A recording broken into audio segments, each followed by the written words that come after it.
Hello YouTube, welcome to Trapper Rod's Outdoor Pursuits. I'm Rod, and this morning we're down here at Bennett Spring. It's late August, and we are going to try a new kind of nymphing. I've never been very good at indicator nymph fishing, so I've been doing some research on Euro Nymphing, and it's more of a tight line type of nymphing, and I think it would probably suit me a little bit better. So I'm going to dedicate this entire day to learning how to Euro nymph. We will see how well I do.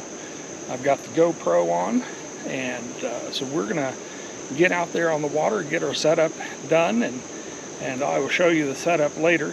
And we're going to get out there and see if we can't catch a few trout on a new method to me called Euro nymphing. So I decided to come back here to Misty Oak Cabin Rentals to show you my Euro nymph setup. It's a good 95 degrees out there, and it was getting pretty hot when I came off the stream, so I thought we would do this in the relative comfort of a cabin. So the first thing you're going to need when you go Euro nymphing, you can do it with a regular rod, like a 9-foot 5-weight, but I can see why that wouldn't necessarily be the best option. What this is the first part of a 4-section rod. It is a 10.5-foot 3-weight, and it is set up for Euro nymphing. One of the things that these rods and reels are set up to be is light and balanced. So one of the things that they do is, instead of the reel seat seating forward, the reel seat seats towards the rear. And that brings the balance of the rod a little bit further back. Now, this rod, without the tip, the 3 other sections, is balanced right here at the end of the handle. When you get those 3 other sections, it probably balances out somewhere right around here. And that's important, because if you're going to spend your day basically following that leader down, high sticking, coming back around and following it again, taking up that slack, letting it down, making sure you get that nice drag-free drift, keeping that sighter at the same level of the water, you're going to need something that's light. The second part of this setup is this reel. This reel is a machined aluminum reel. Now, a lot of them nowadays are machined aluminum. What you're going to need is something that has fairly close tolerances. What you're going to need is something that won't allow monofilament or the thin Euro fly line to get in between the spool and the frame. Now, the way I set this reel up is a little bit different. I set this up this morning, well, actually last night. Some of these European leaders are 12, 14, 18, 20 foot long. And I understand the reason why now that I've fished this method, but I thought, man, that's a pretty daunting leader, and I didn't have a lot of confidence in it. So what I did is I set this leader up to be about, when it had flies on the end of this tippet, this 7X, it was probably about 10 to 12 feet long. And I think for beginning, to give myself confidence, I think that was the right choice. The other thing I have on here is a half section of European nymphing fly line. And as you can see, it does not have any weight to it. It is a level line, so you don't have to buy 3-weight or 4-weight or 5-weight. It's all the same weight, and it is just a very thin fly line. And the way I set it up is I took an entire European fly line, I cut it in half, and I coupled the ends. You could use a perfection loop. I used a figure 8 on a bite, and then I have 3-weight weighted line. And the reason I did that is if I, want to start fishing dry flies, which I understand these big, long Euro Nymphing rods are pretty good at casting dry flies. All I have to do is uncouple these two lines, take this European line off, and then I'm fishing a 3-weight weight forward fly line. So that's the second piece, and the third piece is you need a reel that has a good tight tolerance, that's not going to let this line or your leader slip back in between it and the frame, and you're going to need a fly line. You could hook a full piece of European up to your backing. You can put a piece of weighted line underneath the European line. The only thing you really don't want to do is, unless you're just trying it out, is you don't want to use your weight forward fly line, because that is going to pull drag, the weight of it is going to pull drag down the eyes of your fly line, and it's going to cause tension and mess up your drift. So that's the way I have this one set up. So the foundation, you're going to need a long, 10.5, 11-foot rod, 10-footer are very common. I picked a 3-weight and I'm really happy with it. It fights trout like a madman, and it gives you a lot of tippet protection. You can set the hook pretty good, and you don't have to worry about snapping off tippets. Now, formerly, my favorite rod was a 9-foot 6-weight, and every once in a while I'd set the hook on a 7X and I would snap that tippet right off. Well, I set the hook pretty good today, and this thing gave me a great amount of tippet protection. So that's what you're going to need to build yourself a European nymphing rig. You're going to need a rod. You're going to need a nice lightweight reel. This is a 5-weight reel on a 3-weight rod that helps give you that balance in the back.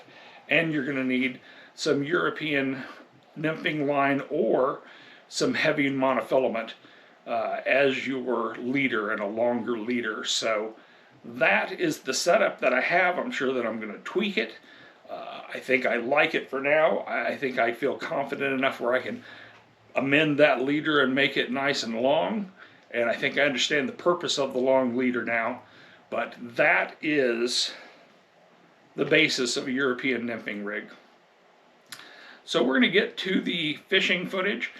This is the first time I've ever had a GoPro on my chest. I had it a little high, so you can kind of hear a lot of my breathing. I need to get a rig that goes down farther. So let's get to fishing.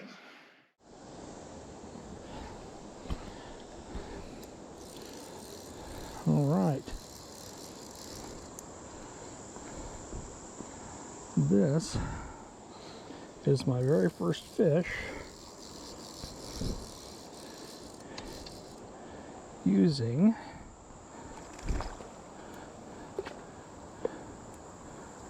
the Euro Nymphing method. Nice little rainbow trout.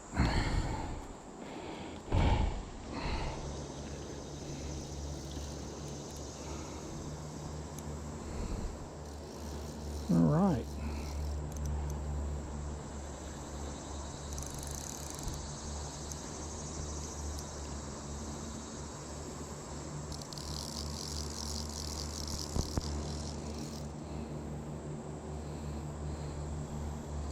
Got our second fish.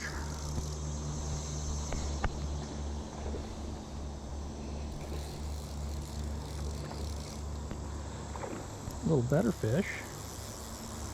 I'm going to loosen that drag a hair.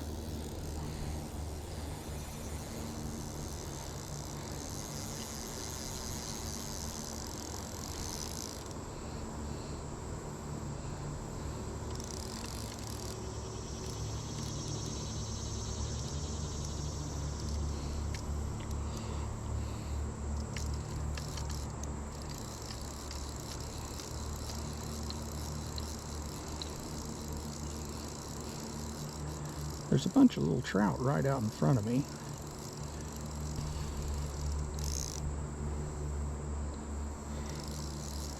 And I like this long 3-weight it does give you a lot of leader and tippet protection with decent sized fish.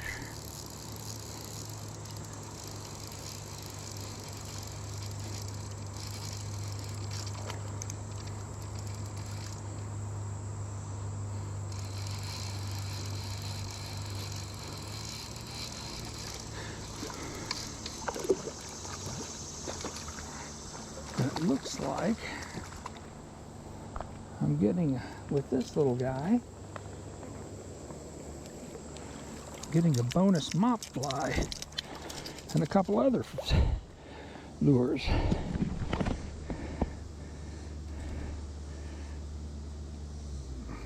Now that's a good little fish.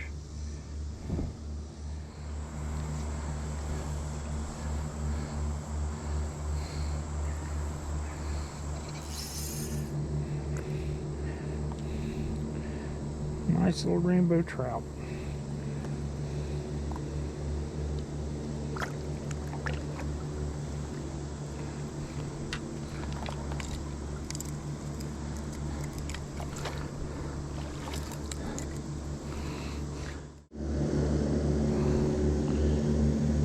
Instead of going with the hare's ear, I decided to go with the tag fly that I have tied up.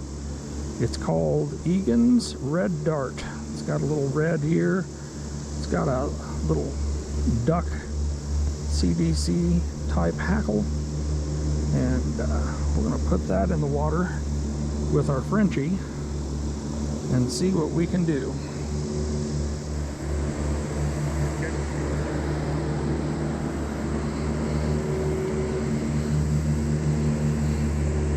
Oh, you beggar.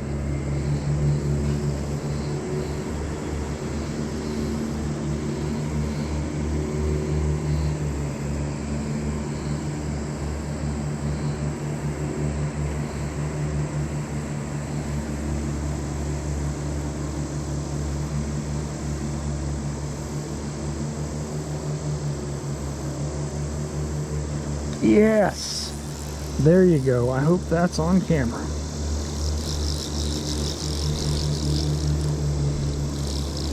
Let's see which one he took. It looks like he got the Frenchie.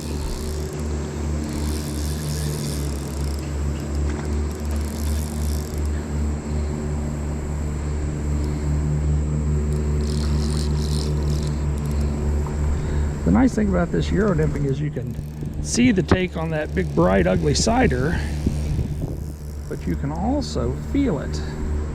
And that's the part of indication nymphing that I just never got before, is the feel.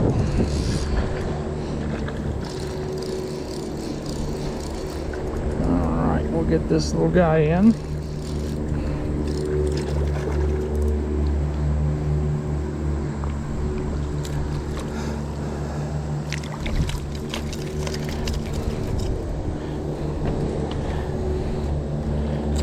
Just a perfect hook.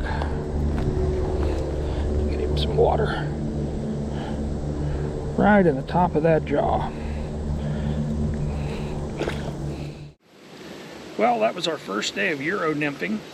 About 2 hours and 15 minutes. I managed to catch 8. I know I missed at least that many, and learned a lot about presenting that lure. Presenting that fly. That's really the key to trout fishing in general, is a drift, a drag-free drift, a perfect presentation. And after that, flies, become somewhat important. But I caught several on a Frenchie, and I caught a couple on a Rainbow Warrior, a couple on a mop type fly, and I think I even got one on that red dart. But did pretty well this morning. I really like this new net that I put on this old fishing net handle. Didn't have a lot of tangles. The fish got in and out of it easy. It was deep enough to hold the fish down in the bottom. So I'm really happy with that, the way that net turned out. And so that's the end of day one for Euro nymphing. This is Trapper Rod from Trapper Rod's Outdoor Pursuits. God bless.